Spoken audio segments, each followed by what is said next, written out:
அஸ்ஸலாமு அலைக்கும் வரஹ்மத்துல்லாஹி வபரகாத்துஹு. அன்பானவர்களே, இன்றைக்கு நம்ம பார்க்க இருப்பது நல்ல சுவடுகளை விட்டு செல்லுங்கள். இறைத்தூதர் ஸல்லல்லாஹு அலைஹி வஸல்லம் அவங்க சொல்றாங்க, ஒரு மனிதன் மரணித்து விட்டால் 3 விஷயங்களை தவிர மற்ற அனைத்துமே துண்டிக்கப்பட்டு விடும் அப்படின்னு சொல்றாங்க.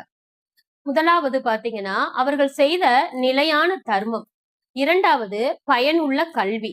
3வது நல்ல சாலிகான குழந்தைகளை, துஆ செய்யக்கூடிய குழந்தைகளை விட்டு செல்வதுதான். இதுதான் உண்மையான சுவடுகளாக இருக்க முடியும். இந்த சுவடுகள் தான் நாளை மறுமையில மன்னிக்கும் இறைவனை நமக்கு பெற்றுத்தரக்கூடிய சுவடுகளாக இருக்கும். பாருங்க, அபூபக்கர் சித்திக் ரலியல்லாஹு அவர்கள் ஒரு கண் தெரியாத மூதாட்டியை பராமரிக்கும் பொறுப்பை எடுத்து செய்றாங்க.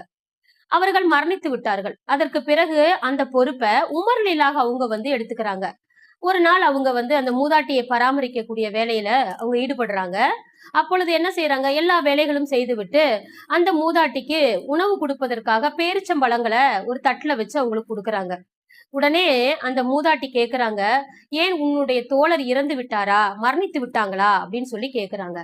உமர் ரலியல்லாஹு அவங்களுக்கும் ஒரே ஆச்சரியமா போயிருது. ஏன்னு கேட்டீங்கன்னா, கண் தெரியாத அந்த மூதாட்டிக்கு அவர்கள் மரணித்தது எப்படி தெரிந்தது அப்படின்னு சொல்லி நினைக்கிறாங்க.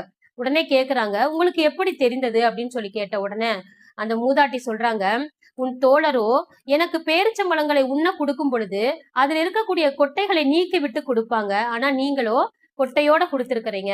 அதனாலதான் அவர் மரணித்து விட்டாரா என்று கேட்டேன் அப்படின்னு சொல்லி சொல்றாங்க. இதை கேட்ட உடனே உமர் ரலியல்லாஹு அவர்கள் கண்ணீர் வடிக்கிறாங்க.